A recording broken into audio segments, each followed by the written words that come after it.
This was written in response to the recent viral blog post called 5 Reasons to Date a Girl with an Eating Disorder.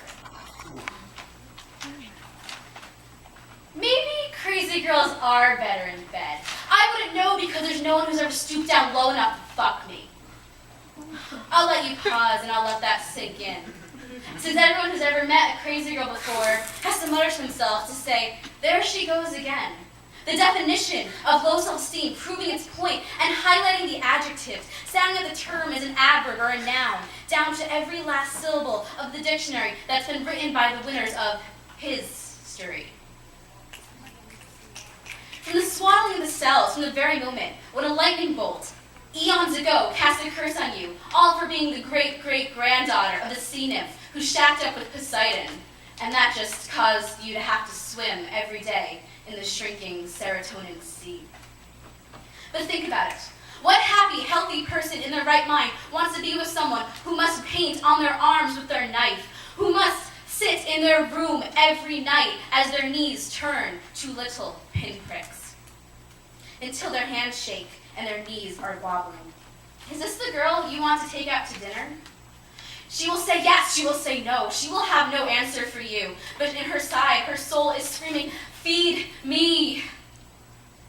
Do you want to fuck the girl who planned out every moment of every day, color-coded in her planner, down to the mid-afternoon snack that she has to plan the day before in order to bring herself to eat it? Do you want to watch a scary movie with the girl who wishes she could just be abducted or raped because it would make everything so much easier to explain?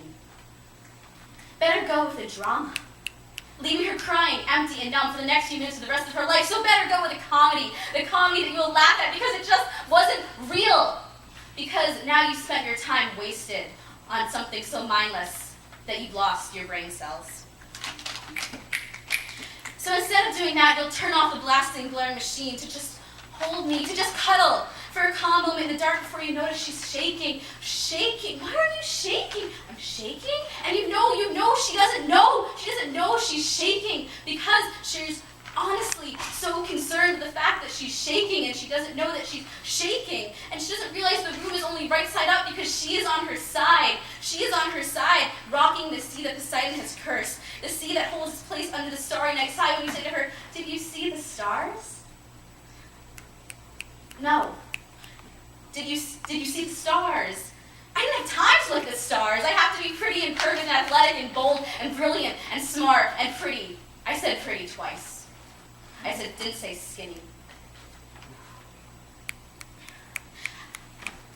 I have to pick two. I have to pick two and keep one in my back pocket for when all else fails. And then I have to spend time to look at the celestial beings, much too far and much too close, ready to fall down on us at any moment. And when they fall, they do so fall. They are too hot and too cold and larger than reality itself. And when they crash, they do so crash, wholly and fully, wiping out life on this planet like the dinosaurs did, and letting Poseidon and Zeus fuck it all up all over again. So when the stars rain down, it'll be easier just to visit Hades. I've heard he throws some great, crazy people orgy parties. But she says, oh yes, did you see the Big Dipper? And it waits for you to drink a coat around her while she's shaking. Are you going to be the one to hold her at night, completely blue, all night? Maybe crazy girls are better in bed, but no sailor ever surfaces to tell that tale.